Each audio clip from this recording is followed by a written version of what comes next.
Olá, estamos de volta aqui ao podcast do Sindalesp da FESPESP para tratarmos da campanha salarial 2025-2026 do Sindalesp com representantes da diretoria do Sindalesp e com representantes da categoria aqui na pessoa do Sérgio Ayala. Nós estamos aqui no terceiro o bloco e agora chamamos para esse bate-papo, né, o combativo, o polêmico diretor Filemon Reis da Silva. Continua aqui com a gente o Sérgio Ayala, representando a categoria, fiscalizando aqui, né, esse debate, e a também saudosa ex-presidente do Sindalesp, atual vice-presidente, Desirê Sepe Demarco. Filemon, posso chamar de Filé, né, mais conhecido aí carinhosamente na Assembleia Legislativa como Filé. Tem uma grande história na Assembleia e é bem conveniente aproveitarmos esse seu conhecimento, essa sua vivência, para falarmos de um dos itens mais caros aqui nessa campanha 2025-2026, que é a reestruturação administrativa. A Assembleia já teve a última reestruturação, salvo engano, foi em 1996 e você participou da reestruturação em 96. Fala pra gente então, primeiro, né, como foi aquela reestruturação e qual que é a diferença daquela reestruturação de 96 para proposta e por que a gente precisa de uma reestruturação na Assembleia? Cumprimento aqui o Leonardo, saudando também todos os companheiros, os colegas aqui, Felipe, nosso presidente, o João Alves, nosso tesoureiro, fundador do Sindalesp, amigo aí de longas jornadas, Desirê, nossa ex-presidente e atual vice-presidente, saudar o Sérgio aqui, que está aqui representando os que chegaram à Assembleia nesses últimos meses aí, do ano para cá, e também quero saudar aqui a nossa companheira Márcia, que é a secretária-geral, não pôde estar presente motivos assim de força maior. Quero deixar meu abraço aqui a ela, Maurício também, está se recuperando, saúde, enfim, só da nossa diretoria. E entrando aqui na questão, Léo, se me permite chamar de Léo, né? Nós tivemos em 96, quer dizer, 95 e 96, durou um ano e meio aquela negociação, e foi a 776 importante, né? A resolução 776 de 1996 importante porque ela foi a primeira. Não havia nada, a Assembleia, eu costumo usar um termo assim, era terra arrasada, brinco assim com isso, mas não havia nada, não havia uma estrutura, não havia uma ossatura disso. Então havia, como o João Alves bem lembrou, o pessoal de nível superior, os cargos de nível superior na Assembleia, tinham os vencimentos eram de 3,8 salários mínimos. Salário mínimo expurgado ainda. E o pessoal de nível intermediário, 2,8 salários mínimos. E era isso. Muito dramática a situação. E a 776 foi importante, foi o primeiro plano de cargos, carreiras e vencimentos. Um ano e meio de debates, ela foi revolucionária para a época. E por que precisa mudar? Porque, óbvio, são quase 30 anos. Não há coisa que não precise mudar em 30 anos, ou adaptar-se. Não digo mudar tudo, mas se haver um aggiornamento, né, como dizem os italianos, haver uma atualização. E nós estamos atrás de uma atualização tão ampla quanto possível, né?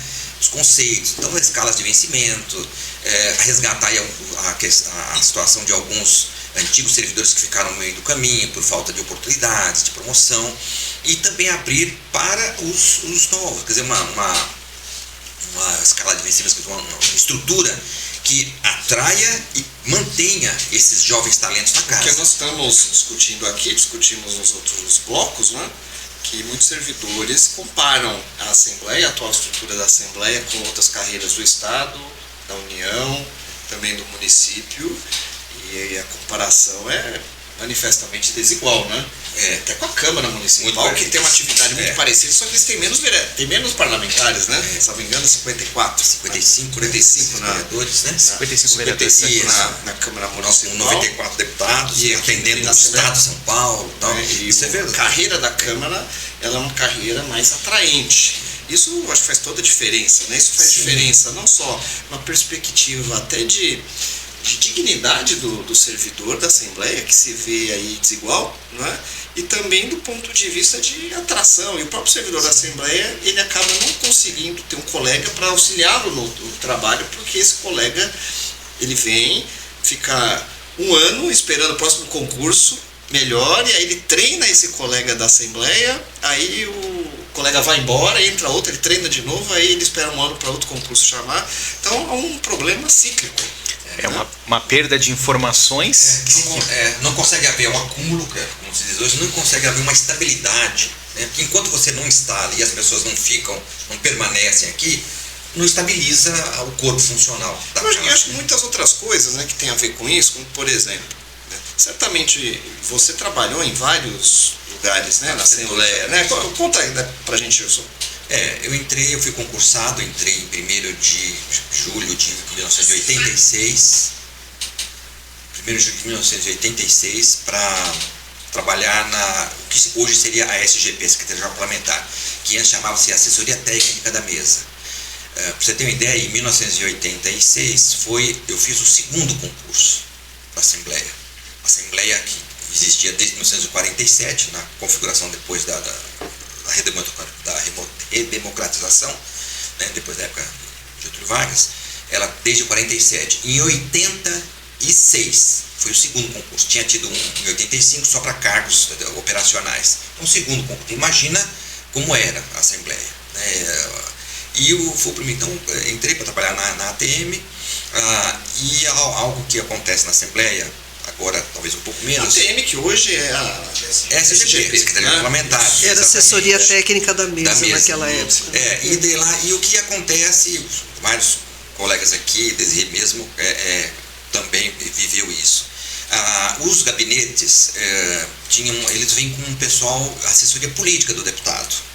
E vem precisando bastante de uma assessoria técnica. Então há uma atração por parte dos gabinetes nos setores técnicos da casa, atrás de técnicos, principalmente no processo legislativo. Também nas normas de direito administrativo, principalmente no processo legislativo. Então nessa aí, atrai, né, os vencimentos também, a remuneração dos gabinetes era melhor. Mas onde eu quero chegar é o seguinte: você tem uma bagagem, você tem uma experiência que nenhuma faculdade, nenhum curso vai dar para alguém recém-ingresso na Assembleia. Isso é um valor, não é? Sim, a gente aprende lá. O servidor que faz uma carreira no órgão, ele adquire uma formação que nenhum outro vai ter, e nenhum outro vai ter algum curso que vai formá-lo para poder desempenhar essas funções. E que não existe no tal mercado de trabalho externo, quando né? Quando nós temos uma carreira não atraente, isso pode comprometer a própria qualidade do serviço público, porque você não tem servidor que vai ter esta memória, e esta memória ela não é reproduzível nem por uma tecnologia de inteligência artificial. Então acho que essa que é a importância, não é? Você aprender de bicicleta, aprende a andar de bicicleta andando de bicicleta, né? E é isso. E o que os jovens vão ter essa necessidade de ficar na Assembleia. A Assembleia vai precisar de que esses jovens entrem, se mantenham, fiquem, para formar, porque óbvio, o futuro pertence a eles. Nós estamos saindo e eles vão chegar. Como é que se fica 3 meses, 4 meses, sai em busca de oportunidades melhores, quando é que a Assembleia vai formar essa nova leva de servidores? Eu queria dar um pitaco nessa conversa. Ouvindo o histórico que o Filemon faz, e também tendo presente a nossa luta dentro da Assembleia Legislativa, é muito importante também a gente mensurar quando a pessoa o deputado, ou dentro do órgão técnico, aquele indivíduo que ocupa um processo de comando ou direção, se ele tem ou não visão para o implemento dessa máquina e o desenvolvimento daquele servidor que está no contexto do trabalho. Eu digo isso porque nós tivemos essa oportunidade de ter feito a campanha anterior, campanha salarial, sob a condução do Felipe. Foi uma campanha bem sucedida, aliás, muito bem sucedida, por conta da experiência do sindicato, por conta da dedicação dos seus membros, sobretudo o presidente, mas a gente precisa dizer também que a qualidade daqueles parlamentares que assumiram a mesa, notadamente da primeira secretaria, ela se mantém muito mais próxima do servidor, porque até por uma afinidade de temas, uma vez que os parlamentares que estão na primeira secretaria são parlamentares do Partido dos Trabalhadores. Mas, de maneira geral, é uma surpresa para o servidor da Assembleia ter, por exemplo, o presidente André do Prado, que tem esta sensibilidade e é uma pessoa que gosta do diálogo. Então, isso facilita muito mais, certo? A apresentação, nesse momento, de uma pauta extensa, como chegou a comentar aqui, mas ela tem todo o propósito, porque são questões que ficam represadas muitos anos. E dentro do serviço público, se nós temos pessoas que estão no comando, na liderança, no governo, pessoas que atrasam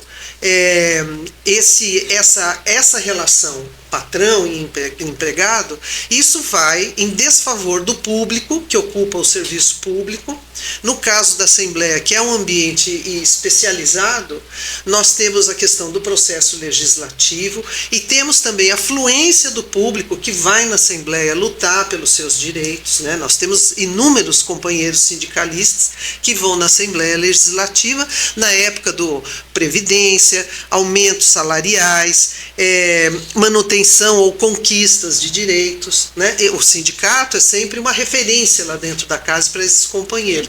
Mas é muito importante que a gente tenha deputados e tenham dentro desse sistema de administração da casa gente que queira dialogar e compreenda que é uma pauta onde você vai falar de um auxílio, aparentemente que ali ele parece que não tem nada a ver, mas ele tem a ver, primeiro, com o contexto de outras unidades administrativas que já o têm, e segundo, porque ele é uma necessidade na composição da própria renda do servidor. Só é importante destacar, isso é sempre, todo espaço, né, que se tem, é importante fazer esse destaque, porque a memória se perde. Sim. Né?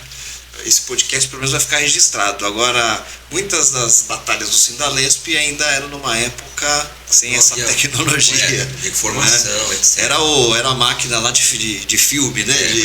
E o alto-falante. Era o alto-falante, né? O jornalzinho, né? A criatividade, muitas vezes, de se compor uma letra de música em cima de algum sucesso no momento, para a gente chamar atenção sobre a pauta reivindicatória, né? Sim. Mas todos nós aqui, nós três, né? O Sérgio também, o Sérgio trabalha hoje nas comissões. Nós três trabalhamos em assessoria parlamentar muitos anos, orientando deputados, né? A interpretação do regimento, as dicas, a memória que se tem de um projeto parecido, que teve uma discussão sobre a possibilidade de emenda naquele turno, etc. Coisa que nas comissões também acontece. O presidente do Sindalesp também é oriundo das comissões. Isso você só consegue preservar mantendo a carreira. Com certeza. Né? Isso não tem no manual, etc. As táticas, né? A estratégia, até para elaborar um projeto. Olha, lá atrás, eu lembro, há 10 anos atrás, que foi tentado fazer um projeto assim e nós encontramos essa solução.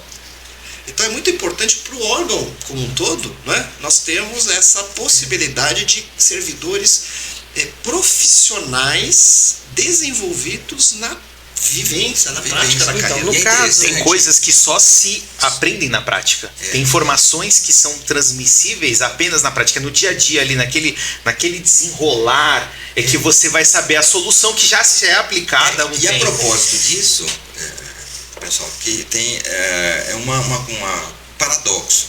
O servidor da Assembleia, ele é invisível.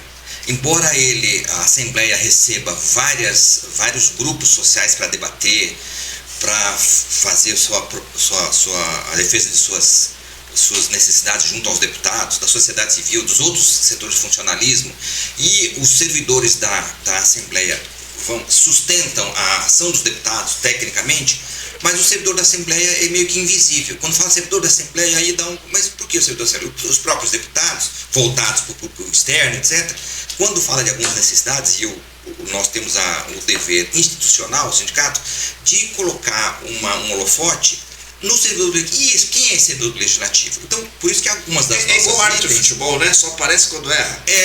Então tudo que acontece bem, vai falar, então. E aí, não, porque o salário, etc. Então, o que acontece? Nós temos na nossa pauta vários itens, o presidente Felipe falou de modo geral, de alguns itens, você também chegou a numerar alguns itens que seriam, óbvio, não mais importantes que os demais, mas mais representativos, né? E tem um importante que tem a ver com a reestruturação, que é o nível final da carreira, que é o teto. O limite remuneratório. É uma questão envolta numa estranha e incompreensível estigma, não, e o teto, tal, a elite, isso é falado de forma pejorativa, mas esse limite remuneratório máximo, que já foi resolvido, por exemplo, a questão do teto, já foi resolvida em outros 22 estados da federação, e em São Paulo e mais uns 3 estados, onde isso não foi resolvido, que é o quê? A questão do limite remuneratório Mas isso máximo. também tem um histórico, né? Então, você lembra, Filemon, nossa, que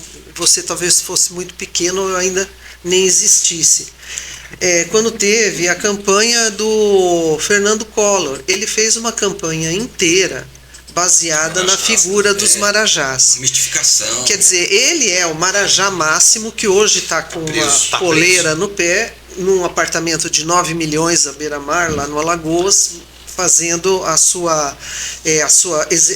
cumprindo a sua pena. Mas isso daí do marajá, isso foi também um discurso adotado pela grande mídia, e foi, então, isso ficou como um estigma do serviço público extremamente mal explicado e que, de certa maneira, comprometeu todo servidor público, inclusive aquele servidor público que ganhava pouco. Ele era o marajá da família, né? Sendo muitas vezes motivo de troça em reuniões familiares. Você é um marajá, você não tem do que reclamar, e a história é muito outra. E se esquece, se você permite, do claro. Seguinte, que, como já foi lembrado algumas frases anteriormente aqui, esse trabalho que o servidor da casa da Assembleia exerce não se acha no mercado.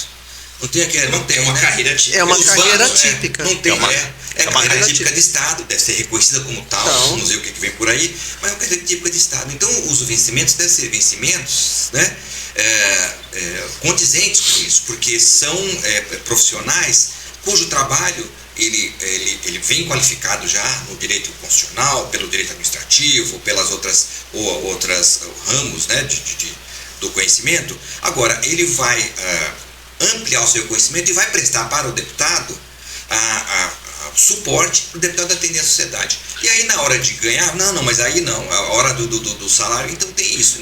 Um dos nossos importante falar, né, Filé, que se trata do exercício da democracia, né? Nós estamos aqui tutelando o voto do deputado que recebeu milhares de votos ali nas urnas, né? E ali no momento em que ele está ali no parlamento representando a vontade do seu eleitor, o servidor da Assembleia é quem operacionaliza isso e faz com que a vontade dele se externe, se volte para fora da Assembleia. Então, destacar a qualificação. Voltando um pouco, a qualificação foi feita, inclusive, pelo Sindalesp, não, mais de uma vez, um levantamento sobre a formação do servidor da casa, com grandes e boas surpresas, né, de formação. Quase metade pós-graduados. Pós-graduados, onde eu me incluo. E eu queria voltar à questão da reestruturação e dizer o seguinte: numa reestruturação de hoje, ela deve e precisa refletir todos esses temas que a gente está levantando aqui entre nós. Mesmo porque, quando a Assembleia ela coloca um determinado servidor numa função específica de assessoramento, essa função ela já está dentro do teto remuneratório. Então a pessoa exerce uma função onde ela tem mais responsabilidade e ela não chega a ganhar aquilo que deveria ser pago a ela exatamente pela questão do subteto. Vamos chegar no exemplo do secretário-geral de administração, né, e acho que até diretores de departamento. O secretário-geral de administração já tem um salário que já sofre um abate-teto. Sofre um abate-teto. E tem uma situação que eu reputo mais grave, também muito em decorrência dessa questão daquele discurso de falso moralismo, porque ficou provado ao longo do tempo que era falso moralismo, da questão dos marajás, porque isso, então, pega essas carreiras com especificidade técnica, pegam carreiras de nível universitário e elas não encontram uma maneira de evoluir naturalmente. E evoluir não significa ela ter uma possibilidade dela se auto-arbitrar de quanto ela quer ganhar. Existem critérios. Quais são os critérios? Os critérios estão na Constituição Federal. O salário e a postura do servidor e do serviço público tem que respeitar a impessoalidade, tem que respeitar moralidade, tem que respeitar o princípio da legalidade e publicidade e ser razoável. Então, veja, nós atravessamos muitos anos tratando dessa questão do teto, ela era absolutamente incômoda, mas o teto é de fato, gente, uma previsão constitucional. Nós não estamos aqui falando de pagar quanto quer. Existe um princípio, está escrito no artigo 37 da Constituição Federal e é acompanhado pela Constituição do Estado de São Paulo. E esse princípio é o que nós gostaríamos de implementar, inclusive para que essas carreiras, com tanta especificidade como existem no legislativo, elas pudessem chegar perto de um ganho que seja compatível com a formação do profissional, com o tempo que ele dedica, às vezes, no estudo de um projeto. O teto não é no início de carreira. Não, o teto não significa que todos vão para o teto. O teto é uma amplitude para uma reforma. É uma atração, né? Ou seja, a pessoa, quando ela vai escolher fazer um concurso público, ela não pensa só quanto ela vai ganhar nos primeiros 5 anos. Se a casa estiver pensando que o servidor vai ficar lá e o servidor de fato for fazer carreira, ele tem que projetar a vida dele do início ao fim. Ele vai pensar na vida dele no fim de carreira. Atrás para ir para uma empresa. A rigor, mesmo com os novos que estão entrando agora, essa questão, não dá para você fazer uma reestruturação simétrica e bem feita com um teto mal calculado ou mal planejado. E para aposentado é a mesma coisa. Se você sabe que você vai se aposentar e hoje, não vamos esquecer que quem entra hoje no serviço público está no teto do INSS igual a todos os trabalhadores. Então não tem mais essa desculpa de que vai gerar um déficit para a Previdência do Estado. Quem entrou no Estado de São Paulo no serviço público depois de 2013 está já no teto do INSS. Não é? E isso já mudou a atratividade do serviço público. Muitos já optam por seguir carreira, escritório, empresa, etc. E para ter uma ideia, por exemplo, vamos pensar aqui a questão do adicional de qualificação, que, aliás, como já foi lembrado aqui, o próprio Felipe lembrou, é uma luta, nós estamos já Desde era presidente do sindicato, eu era secretário-geral na época, e quando o Felipe, na época, era dos novos servidores, estava entrando, e ele já tomou essa questão para ele. Olha, vamos ver a questão adicional. Ficou desde 2014 nessa luta e ele... 10 anos. Desde 2014. Em 2016, ele trazendo todos os dados, e na diretoria ele que cuidava especificamente disso, nós tivemos a apresentação, conseguido na época do presidente Cabeça, a apresentação de um projeto de lei complementar, que é o projeto de lei complementar número 46, que tratava do adicional. Ele foi apresentado, mas aí nesse meio tempo mudou a mesa e o presidente seguinte arquivou o processo. Então é um negócio assim, sem o adicional de qualificação, do jeito que nós queremos, e que ele inclusive seja incorporado aos vencimentos, mas com esse teto, como é que vai fazer? Então, ficou um negócio só nominal, não vai ter efetividade. Por isso, então, a gente já está encaminhando aqui para o encerramento do nosso vídeo, nesse nosso bate-papo. Eu queria falar só mais 2 coisas, se você me permitir, com bastante brevidade. Em primeiro lugar, eu gostaria de lembrar novamente àqueles que nos assistem que a nossa mesa diretora é também a responsável pela direção máxima da administração da casa, só para a gente entender do que se fala.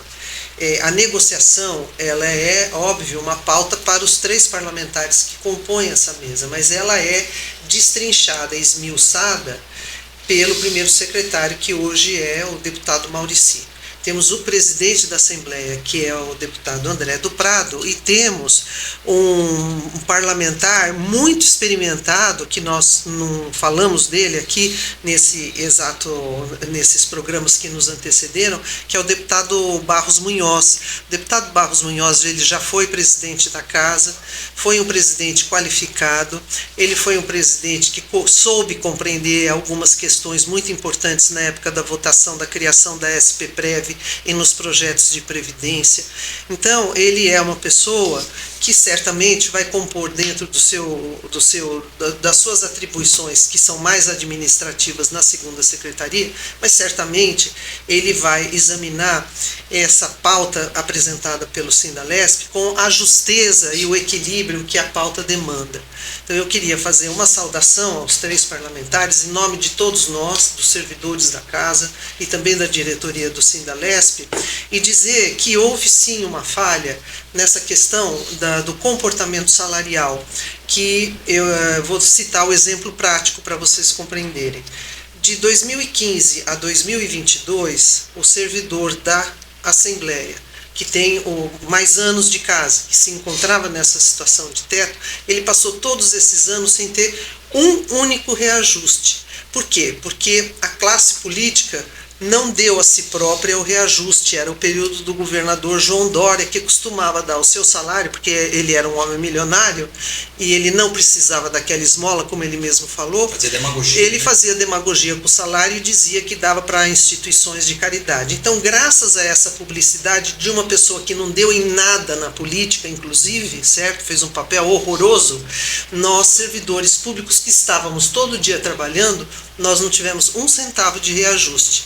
Então, essa questão do subsídio político, ele ser um subteto para as carreiras que têm uma trajetória autônoma, ela precisa, nesta altura da vida, da maturidade, inclusive, desses pressupostos constitucionais, ela precisa sofrer uma análise impessoal, que não aconteceu até hoje e nós esperamos que venha acontecer nesse exato momento. Muito obrigada, viu, Léo? Bom, eu que agradeço, então, aqui a participação do diretor Filemon Reis da Silva, da vice-presidente Desirê Sepp de Marco, e do nosso aqui, do observador externo aqui, o Sérgio Ayala. Não tão externo, né? Sérgio Ayala. E acompanhe, então, o nosso próximo vídeo, em que vamos abordar outros temas, né, como o teletrabalho e outros benefícios.